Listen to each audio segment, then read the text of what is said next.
Selamat datang pada video kali ini. Kali ini saya akan menjelaskan tentang tugas intisari TPM A1 tentang Introduction TPM. Sebelum memulai, izin perkenalkan diri. Nama saya Samuel Antonius Kebaran, NIM 190401112. Kita mulai dari pengembangan dari sistem pemeliharaan. Pada awal-awal, pemilihan reaktif menguasai dunia manufaktur. Dikarenakan karena pada waktu itu tidak memerlukan namanya efisiensi, akibat dari super kerja dan jasa yang murah. Kelemahannya adalah apabila suatu mesin produksi mengalami breakdown, maka barang-barang hasil produksi itu akan diantar dengan terlambat akibat tidak ada pencegahan terhadap kerusakan atau breakdown mesin itu sendiri. Maka setiap mesin akan mengalami breakdown, maka di situ juga akan dilakukan pemeliharaan dan perbaikan terhadap mesin itu sendiri.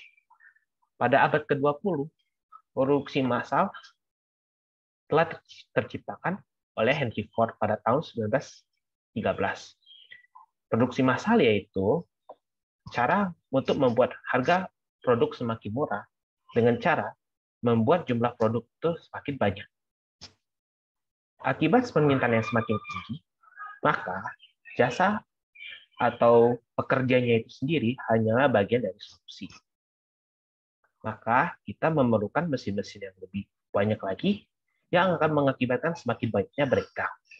Belum lagi dengan tuntutan untuk efisiensi, keuntungan bisnis, dan juga limbah dan keramahan lingkungan yang akan membuat desain suatu mesin itu menjadi lebih kompleks dan rumit lagi, yang akan membuat semakin banyak breakdown juga. Waktu itu solusi para insinyur adalah dengan menggunakan time-based maintenance. Jadi, apa itu time-based maintenance? Maka setiap mesin beroperasi dari sekian jam, maka akan dilakukan pemeliharaan dan perawatan dari per sekian jam tersebut. Dan inilah adalah awal dari era productive maintenance, atau bisa kita singkat dengan PM. Pada saat tahun 70-an ke atas, keuntungan itu adalah segalanya. Maka bisa kita lihat mulai dengan pengembangan dari TPM dan RCM itu. Pada 60 dan 70-an, baik produk dari Inggris maupun Jepang sama aja jeleknya di suatu titik. Tetapi beda dengan Jepang yang terus membuat peningkatan terus terhadap produknya, yang membuat Jepang menjadi industri manufaktur raksasa. Kenapa bisa? Karena industri Jepang percaya kalau pelanggan itu adalah nomor satu. Dan akibatnya, dan dalam hal yang bagus, ini membuat angka penjualan yang lebih bagus, kepuasan yang lebih bagus juga, serta meminimalisir masalah-masalah produk yang terjadi setelah penjualan atau purna jual, yang mengakibatkan pelanggan itu sendiri akan membeli lagi produk-produk dari pihak mereka.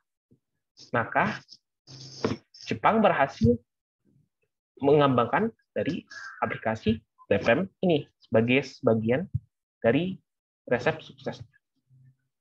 Nah, pada TPM ini terdapat 8 macam pilar yang berbeda. Setiap pilar itu bisa memiliki tanggung jawabnya sendiri, alias tidak bisa diganggu oleh pilar lain, dan juga mereka juga memiliki daerah yang dimana mereka saling tanggung-menanggung dengan sesama pilar.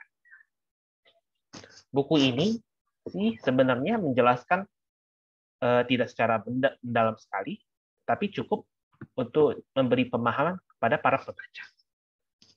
Berikut ini pilar TPM bisa kita lihat di figur ini.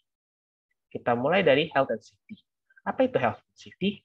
Health and safety adalah kesehatan dan keselamatan yang dengan masuk atau minimalisir terjadi kecelakaan kerja.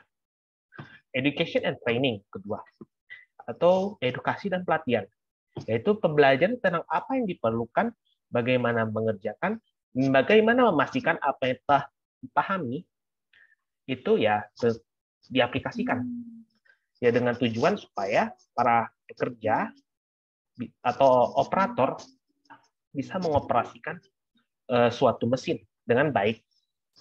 Yang ketiga adalah autonomous maintenance, atau pemeliharaan otonom, yaitu keterampilan operator yang bisa pelajari sampai tingkat di mana si sang operator itu sendiri bisa melakukan pemeliharaan yang ringan atau mendasar dengan secara mandiri alias mereka sendiri. Yang keempat yaitu plan maintenance atau pemeliharaan terencana, yaitu suatu prosedur pemeliharaan yang sudah dibuat dan direncanakan dengan tujuan untuk meminimalisir dan mencegah masalah itu sendiri, serta juga untuk menganalisa suatu masalah dari peralatan itu sendiri. Yang kelima adalah quality maintenance atau pemeliharaan kualitas. Itu pemeliharaan kualitas adalah pilar yang berfungsi untuk menjaga persamaan dan juga kualitas setiap produk supaya produk tersebut tidak cacat dan tidak ada perbedaan antara produk A dengan produk B dan seterusnya. Yang keenam adalah focus improvement atau peningkatan terfokus, yaitu pemusatan terhadap suatu akar masalah yang bila diselesaikan maka akan membuat suatu peningkatan pada suatu bagian dari suatu sistem produksi.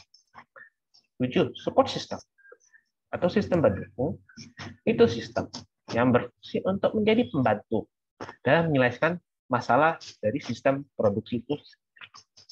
Yang kedelapan yang terakhir adalah initial phase atau fase mulai manajemen, yaitu bagian manajemen yang menjadi bagian dari perencanaan seluruh produksi di suatu organisasi atau perusahaan. Sistem produksi Toyota atau manufaktur or lean manufacturing. Lean sprang adalah dari teknik-teknik Amerika. W. Edwards, pemilik dari sistem bernama Total Quality Manufacturing or TQM, yang menjadi populer di Jepang. Idenya itu adalah basis perampingan. Tapi perampingan yang sampai dibatasi untuk menyesuaikan dengan kepercayaan Taiichi Ohno bahwa produktivitas lebih baik tidak hanya sebatas pada kauteknya. Yang artinya, manufaktur ramping itu sendiri itu tidak hanya bisa diaplikasikan oleh dalam dunia pabrik atau sistem produksi, tetapi bisa juga diaplikasikan pada bagian di luar dari sistem produksi itu sendiri. Baik, sekian dari saya, Samuel Antonius Giring-Kebaran. Terima kasih telah menyisikan waktu Anda menonton videonya. Salam, sampai jumpa.